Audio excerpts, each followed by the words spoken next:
Not that I do boast about preaching the gospel. I am under compulsion and have no choice. I am ruined if I do not preach the gospel. If I do it willingly, I have my reward. If unwillingly, I am nonetheless entrusted with this charge. What then is my reward? It is simply this, that when preaching, I offer the gospel free of charge and do not assert the authority the gospel gives me. Although I am not bound to anyone, I put myself into the service of all, so as to win over as many as possible. To the Jews, I become ever more Jewish, to win over the Jewish people. Even though I am not subject to the law, I made myself subject to the law, to win those who are subject to the law. To those who have no law, I was free of the law too, though not free from God's law, being subject to the laws of Christ, to win those who have no law. To the weak, I became weak to win some weak. I have become all things to all people, that I may save at least some of them.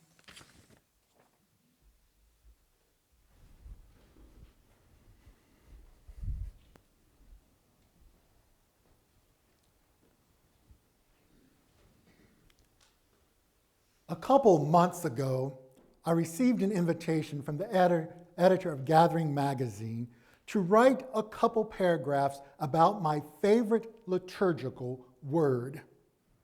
The problem was, she used my favorite liturgical word, aspergus. Not asparagus, aspergus, which is sprinkling the congregation with holy water, most often done by dipping a branch in water and then shaking it out upon all of you.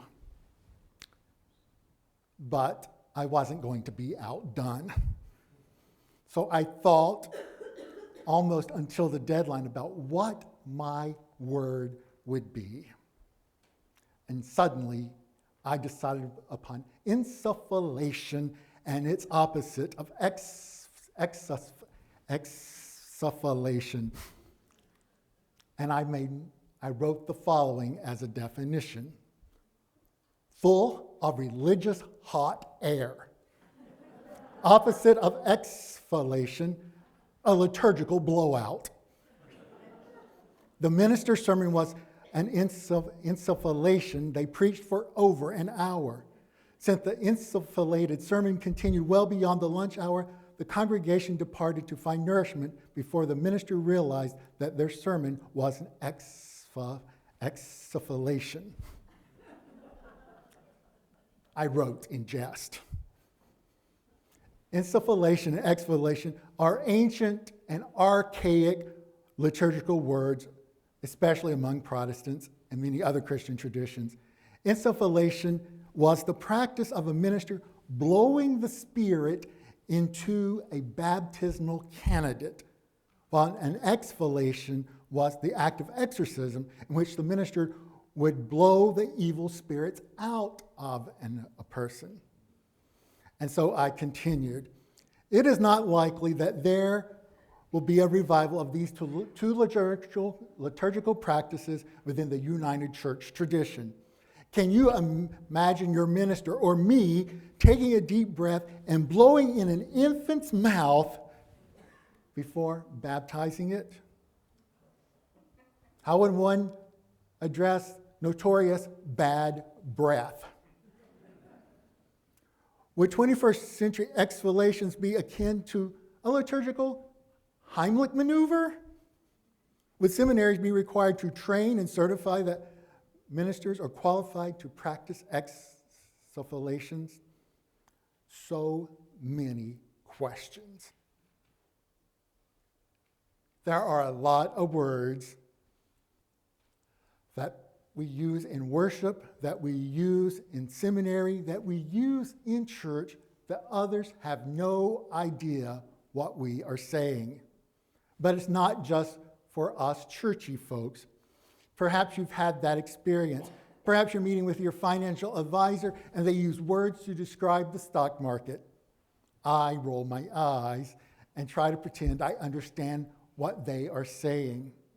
Perhaps it's like my experience of working as a chaplain in a trauma unit within a hospital, and when I was on call, the trauma surgeon would always page me, because we had developed this relationship, that I would go with him to meet a family to talk about what the procedure was going to be.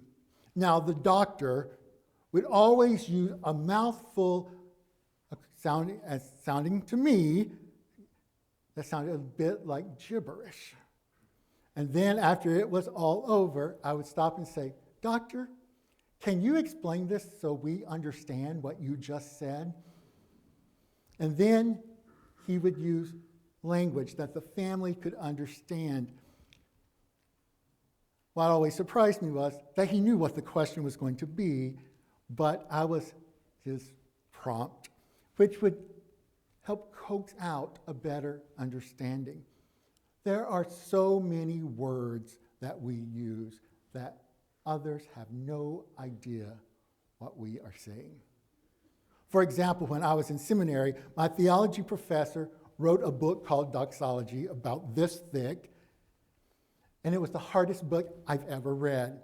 And he bragged about it, that we'd probably need a dictionary to read the book. It was a tedious task. There were so many words, and I still have no idea what some of them meant. But that's what I imagine that Paul is about today in today's text, is helping us to get past our big, fabulous words that only make sense for us here.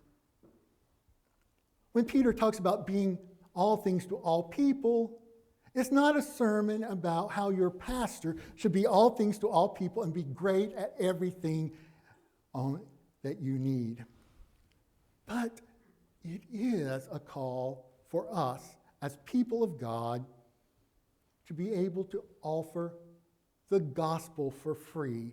And now I'm not saying that you must go out and evangelize 10 people before dinner tonight. I'm talking about how we approach others and how we demonstrate our faith. What the gospel news is for us is we need to define the boundaries of what the church looks like. We need to define the boundaries of what our neighborhoods look like. That we must, if we want the power of love that we know in Jesus, the power of peace for the healing of the nations, we must meet people where they are. If we want to see a new creation, we must learn to speak in ways that do not demonize one another, but work for the healing of the lands. For you see, my friends, when we meet people where they are, speak their language, understand their cues, the gospel is free. And when we give a gift, we have no idea how it will be used, but we know that the blessing will go out in ways we cannot imagine. Amen.